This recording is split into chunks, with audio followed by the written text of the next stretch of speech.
Epione pain management and regenerative centre. ఇక మీ నొప్పులు శాశ్వతం కావు.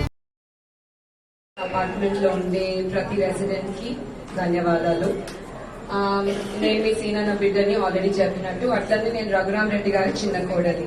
నేను మా మామయ్య గురించి ఒకటి చెప్తాను. మా నాన్న నన్ను ఎట్లా బాగా చూసుకుంటారో మా మామయ్య నన్ను గాని ఆశ్రిత అత్తని గాని అట్లనే చూసుకుంటారు. అదే నమ్మకంతో నేను చెప్తున్నాను, మా నాన్న మీ అందరిని ఎలా చూసుకుంటారో మా మామయ్య కూడా మీ అందరినీ అలానే చూసుకుంటారు. మా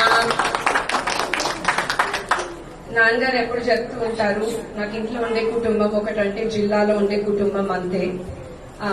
మామయ్యకి ఒక ఆపర్చునిటీ ఇచ్చి ఈసారి మెంబర్ ఆఫ్ పార్లమెంట్ గా ఎలెక్ట్ చేస్తే మా మామయ్య కూడా ఒక రోజు ఇంటికి వచ్చి నాకు ఇదే చెప్తారని భరోసా ఉంది.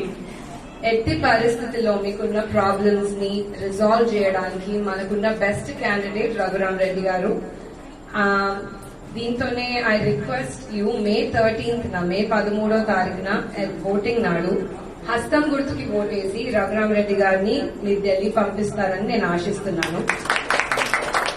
మొన్న అసెంబ్లీ ఎలక్షన్స్ లో మీరు తుమ్మల్ గారికి ఎలా సపోర్ట్ చేసి ఎంత భారీ మెజారిటీ ఇచ్చారో దానికంటే ఎక్కువ మెజారిటీ కోరుకుంటున్నాము. అది మీ వల్లనే సాధ్యమవుతుంది.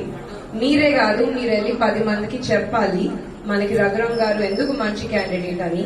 మీరు చెప్పాలి హస్తం గుర్తు వస్తే మనకి ఏం జరుగుతుంది అని. కాంగ్రెస్ పార్టీ వల్ల ఖమ్మం జిల్లాకి ఎంత మేలు జరిగిందో మనందరికీ తెలుసు. ఇదే మేలు జరుగుతూ ఉండాలంటే మళ్ళీ కాంగ్రెసే కదా అధికారంలోకి రావాలి. మన దగ్గర ఎట్లయినా బీజేపీ లేదు ఖమ్మం జిల్లాలో.